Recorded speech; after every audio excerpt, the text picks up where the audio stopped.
Fala galera, beleza? Aqui é o Gustavo, espero que todos estejam bem. Hoje vamos fazer o review da Bíblia de Estudo Vida, edição Almeida Revista e atualizada. A minha já está até um pouquinho apagadinha aqui, mas é uma ARA, é uma Bíblia da editora Vida, Bíblia de Estudo Vida, tá? Capa de couro simulado, né? Mas uma capa muito bonita, muito boa. A gente tem a nítida impressão que a gente realmente está pegando em couro, muito boa. Aqui atrás a gente só tem o ISBN da Bíblia, tá? É uma Bíblia que tem o corte dourado, bem parruda, bem grossa. Uma Bíblia que tem um fitilho para marcação, tá? E é isso, vamos lá, vamos abrir a Bíblia, vamos dar uma olhada nela por dentro. Aqui a gente tem a folha de guarda, papel cartão preto, bem grosso, boa encadernação. Aqui a gente tem aquela folha presenteada a, por, em.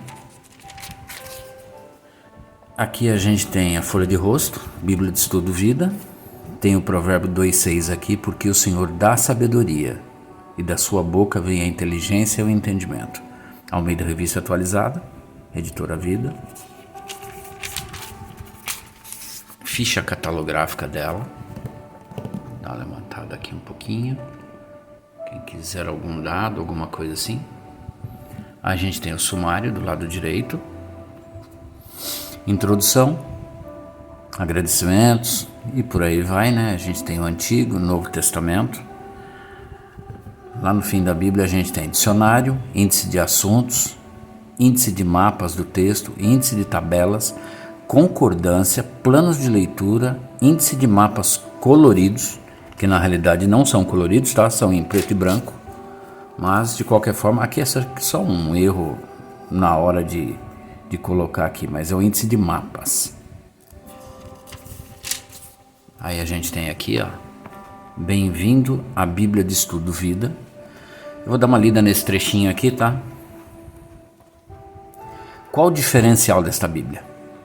A Bíblia de Estudo Vida é como uma entrevista coletiva. Parte-se de um enunciado acabado, o texto bíblico. Neste caso, trata-se da edição revista e atualizada da tradução de João Ferreira de Almeida, altamente respeitada, sendo hoje a versão mais precisa e lida em língua portuguesa. Uma vez apresentado o texto, os leitores, como os repórteres de uma entrevista coletiva, dirigem as mais incisivas perguntas a quem fala. Nesta edição da Bíblia, as respostas procedem de pessoas de respeito, peritos em Bíblia, pastores e escritores, que oferecem respostas interessantes em estilo claro e objetivo. Ou seja, eu vou chegar lá, tá? Mas é uma Bíblia que te traz perguntas. Traz perguntas e ao mesmo tempo os teólogos, pastores e estudiosos da palavra, eles te trazem uma resposta mais simplificada, mas bem coerente, tá? Eu já li um pouquinho dela e é realmente muito boa. Então vamos lá, vamos seguindo. Aqui a gente tem agradecimentos. A gente tem a lista de colaboradores. A gente tem as abreviaturas da Bíblia desse lado esquerdo, a apresentação da edição revista atualizada no Brasil, prefácio à segunda edição da ARA. Aí a gente já entra no Antigo Testamento. Aqui a gente tem uma introdução. Então, livro de Gênesis, por que ler este livro?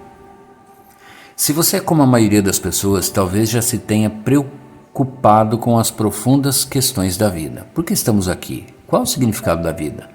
Gênesis o leva ao início das eras para encontrar as respostas. Esse livro fala sobre muitos começos. As primeiras plantas, os primeiros animais, o primeiro homem, a primeira mulher, o primeiro pecado, o primeiro anúncio da salvação de Deus.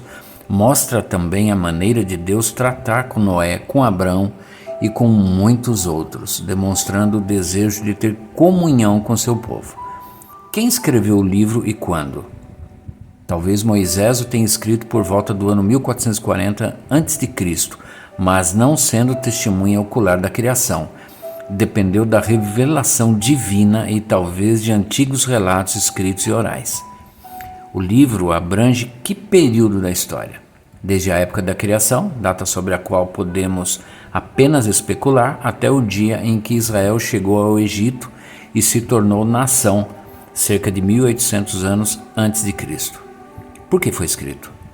Para mostrar que quando Deus criou o mundo, este era bom, mas Gênesis diz que quando o pecado entrou no mundo, corrompeu a criação e levou Deus a iniciar seu plano de salvação. Gênesis é a estrutura sobre a qual repousa o restante da Bíblia. Para quem foi escrito? Como o livro declara que em Abraão serão benditas todas as coisas na terra, em 12:3, é razoável concluir que todos os povos podem beneficiar-se do relato acerca desse patriarca e de seus descendentes. O que se deve buscar em Gênesis? Note-se o realce que o livro de Gênesis confere à relação entre Deus e a humanidade. Interrompida no jardim e restaurada por sacrifícios e encontros com Deus. Por meio de relatos históricos, Gênesis ilustra os ciclos de pecado e de arrependimento. E aqui a gente tem uma linha cronológica, tá, de quando tudo aconteceu. Aí a gente entra ao livro de Gênesis aqui.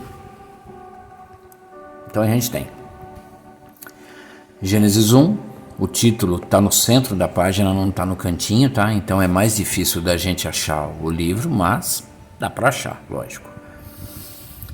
A gente tem o texto bíblico em uma coluna, não é verso debaixo de verso, tá? O 8 está no meio, o 12 está no meio, então não é verso debaixo de verso. A gente tem referências cruzadas abaixo do texto aqui, mesma coisa aqui, tá? A gente tem as notas marginais, à margem das páginas, tá? A gente tem questionamentos e respostas com relação a esses questionamentos. A gente tem uns quadros também de questionamentos e a gente tem mapas. Tem mapas no meio do texto e tem mapas no final da Bíblia, tá? Então vamos lá. Gênesis 1, a criação dos céus e da terra e de tudo que neles há. No princípio, criou Deus os céus e a terra, porém, estava sem forma e vazia. Havia trevas sobre a face do abismo e o Espírito de Deus pairava por sobre as águas. Disse Deus, haja luz, e houve luz. Então aqui a gente tem uma linguagem já conhecida da igreja brasileira, que é Almeida Revista Atualizada. Uma linguagem não tão contemporânea, né? Mas uma boa linguagem. Aqui, nas notas marginais, vamos dar uma olhada na primeira aqui, ó. Deixa eu dar um zoom de leve aqui para a gente enxergar melhor, porque a letra ali é pequenininha. Vamos ver se dá para mim aqui, ó. Porque o Espírito de Deus se movia sobre as águas escuras da terra, em 1:2, para preservar o que já havia sido criado e prepará-lo para a continuação da obra de Deus.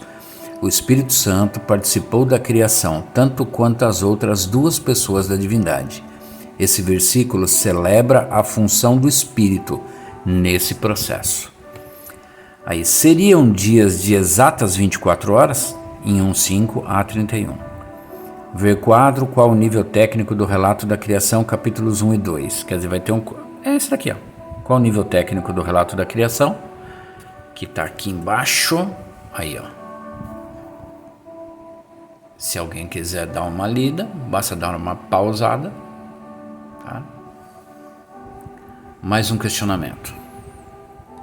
Como podia existir luz antes de Deus criar o sol e a lua? Para alguns, a primeira luz criada por Deus, no verso 3, era de outra fonte que não a do sol. Especulam sobre uma iridescência química, elétrica, radioativa ou de outra ordem. Outros dizem que a expressão os céus e a terra, no verso 1, refere-se ao universo, todos os corpos celestes, incluindo o Sol, a Lua e as estrelas. De acordo com essa perspectiva, Deus criou as fontes de luz, no verso 1, mas não as revelou senão mais tarde, no verso 3, talvez desfazendo algum tipo de nuvem das trevas, no verso 2.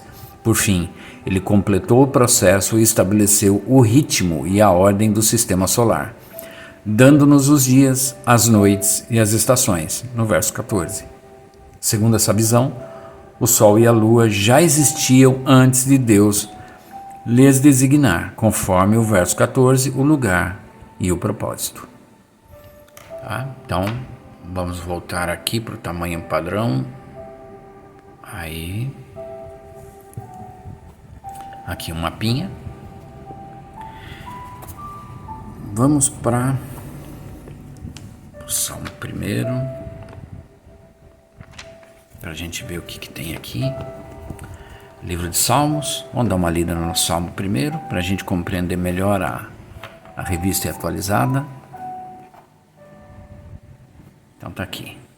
Livro 1, Salmos 1 a 41, Salmo 1, os justos e os ímpios. Bem-aventurado o homem que não anda no conselho dos ímpios, não se detém no caminho dos pecadores, nem se assenta na roda dos escarnecedores. Antes o seu prazer está na lei do Senhor, e na sua lei medita de dia e de noite. Ele é como árvore plantada junto a correntes de águas, que no devido tempo dá o seu fruto, e cuja folhagem não murcha. E tudo quanto ele faz será bem-sucedido. Os ímpios não são assim, são, porém, como a palha que o vento dispersa. Por isso, os perversos não prevalecerão no juízo, nem os pecadores na congregação dos justos. Pois o Senhor conhece o caminho dos justos, mas o caminho dos ímpios perecerá. Vamos dar uma olhada aqui? Bem-aventurado 1. Bem-aventurado 32:1. Conselho, caminho, roda, tal. Conselho e orienta... Opa! Vamos para o zoom de novo. Espera aí.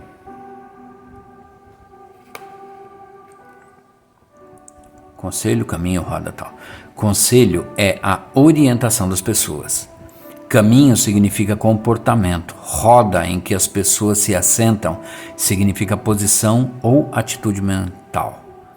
Por que devemos meditar? Em 1:2. Quando meditamos, ligando o coração e a mente com a autorrevelação de Deus na sua palavra, que é a lei, achamos estabilidade espiritual, profundidade de caráter e bênção divina.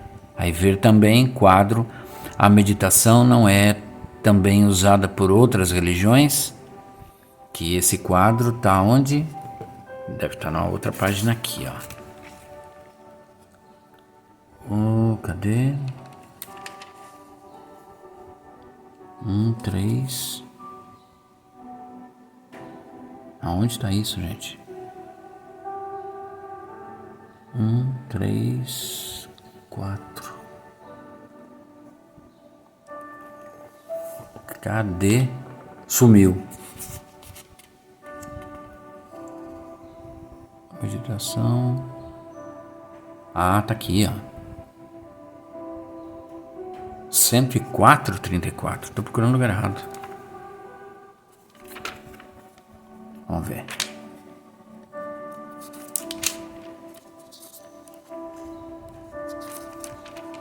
Ah, aqui, ó. Mais um quadro de estudo. A meditação não é também usada por outras religiões? Aí ele vai te dar uma explicação com relação a isso aqui. Voltando lá.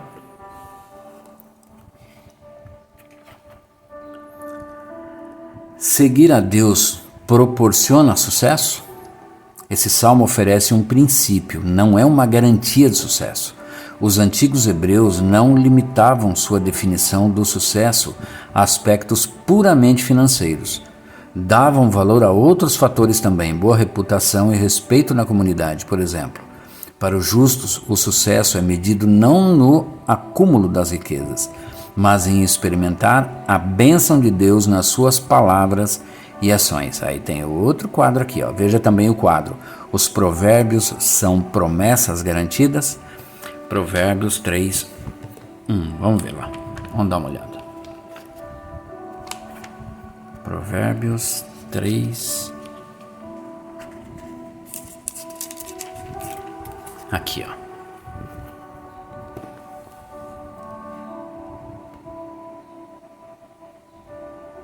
Os provérbios são promessas garantidas? Aí quem quiser dar uma lida nesse quadro. tá? Vamos passando para frente, vamos ver no final do Velho Testamento se há algo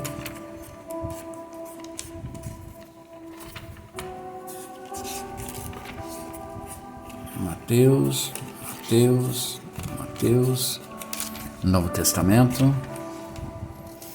Aí ó, tem um período interbíblico aqui, peraí. Aqui ó, de Malaquias a Cristo. Período persa, período helenístico, o período asmoneano e o período romano. Então, tem essa página aqui para quem quiser dar uma estudada, é interessante, para saber o que aconteceu nos 400 anos que Deus não se comunicou com o homem. A gente tem aqui o Novo Testamento, Mateus, mesma coisa, tá? Tem a introdução, da mesma forma que em Gênesis, aliás, todo o livro vai ter. Aqui, mapa, mesmo esquema, tá? Ó, mapinha, questionamentos, as margens, texto bíblico ao centro, referências cruzadas abaixo do texto, tá? Vamos lá para o fim da Bíblia.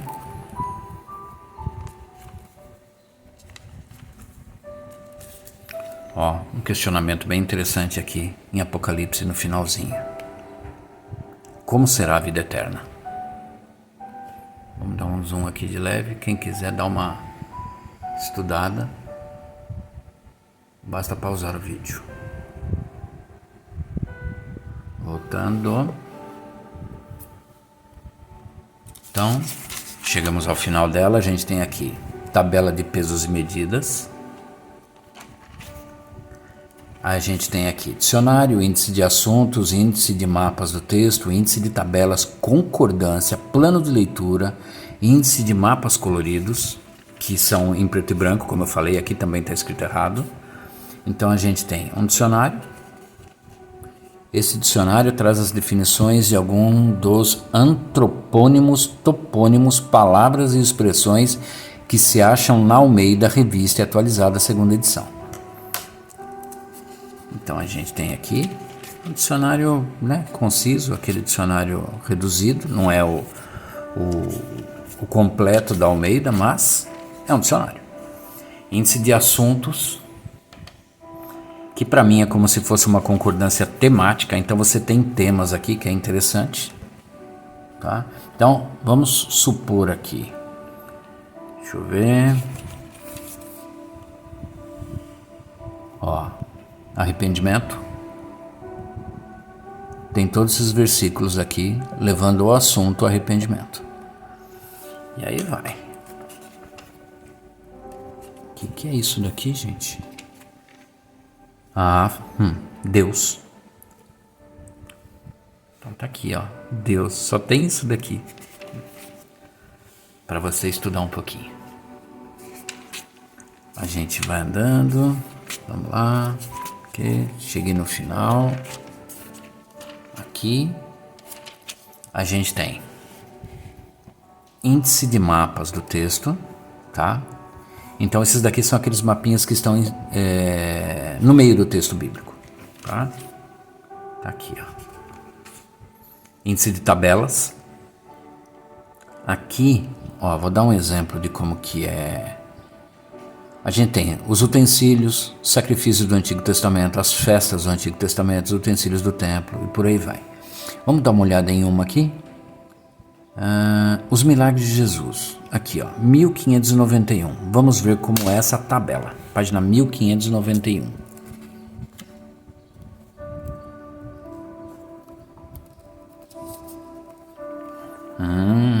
Muito bom. Os milagres de Jesus. Ó, ele ainda liga, né, os evangelhos, tá vendo? Ó, o leproso tá em Mateus, em Marcos, em Lucas. Bem legal, tá vendo? Se você quer localizar os milagres, eles estão todos aqui. Voltando lá pro fim, que eu não marquei, vamos voltar naquele mesmo lugar. Aqui já tá caindo a concordância. Aqui os mapas. Aqui de tabelas que eu tava. Aí entrei na concordância. Concordância Bem grande, bem grandinha. A concordância eu acho que é a padrão da Almeida Revista Atualizada, da Sociedade Bíblica do Brasil. Então tá aqui, bem completinha. Vamos ver aqui de novo uma coisinha. Cadê? Arrependimento. Vamos dar um zoom de leve. Arrependimento. Aí você tem os versículos que vão tratar de arrependimento aqui. Então, se você está querendo localizar, fazer um estudo com relação ao arrependimento, você vai sendo jogado de lá para cá e vai fazendo esse estudo, tá? Então, é muito interessante. Para você realmente localizar uma palavra, para você estudar, vale a pena. Bem, falando um pouco mais dela aqui. A letra, o tamanho da fonte, é de médio para pequena, tá? Não é uma letra grande, mas a impressão é muito boa. E justamente pelo texto estar em uma coluna só, o espaçamento entre as linhas tal, e o tipo de fonte usada aqui, a visualização da palavra em si fica muito boa. Muito boa. O papel é aquele papel amarelado, tá? Não é aquele papel que cansa a tua visão no momento da leitura, aquele bem branquinho. A letra das notas marginais aqui já é bem pequenininha, tá? E a fonte usada, o tamanho da fonte, aliás, é quase o mesmo aqui dos quadros de questionamento aqui, é quase o mesmo do texto, tá? Então, aqui também não é difícil de enxergar. Agora aqui realmente é um pouquinho menor, mas eu vou falar, ó. Eu estou a uns 40 centímetros de distância, eu estou conseguindo enxergar justamente por causa da impressão ser muito boa. A impressão é ótima, ela tem uma tonalidade legal, ela não é apagada. Então, realmente bem legal. Caí aonde aqui? Eclesiastes, a velhice.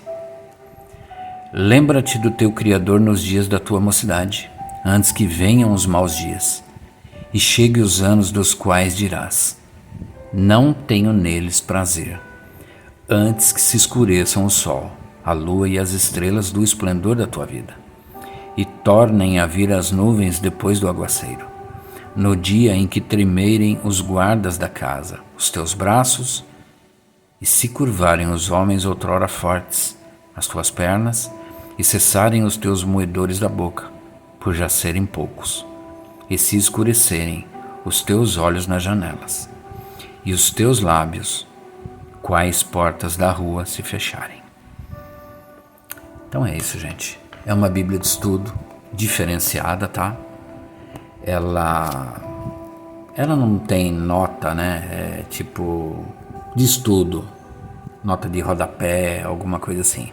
Ela traz essas notas com relação a questionamentos. Então ela traz os questionamentos, traz as respostas. Às vezes é algum questionamento que a gente nem imaginava que a gente tivesse. E quando você está lendo, você dá uma olhadinha para o lado e vê um questionamento que você fala: caramba, como que eu nunca pensei nisso? Mas é uma Bíblia muito boa. Editora Vida tem um padrão de qualidade espetacular. Então, vale muito a pena, tá? Vocês acham ela na Amazon, acham na Shopee, Mercado Livre. E é isso aí, gente. Chegamos ao final de mais um vídeo. Que Deus abençoe a todos, que vocês tenham um ótimo dia.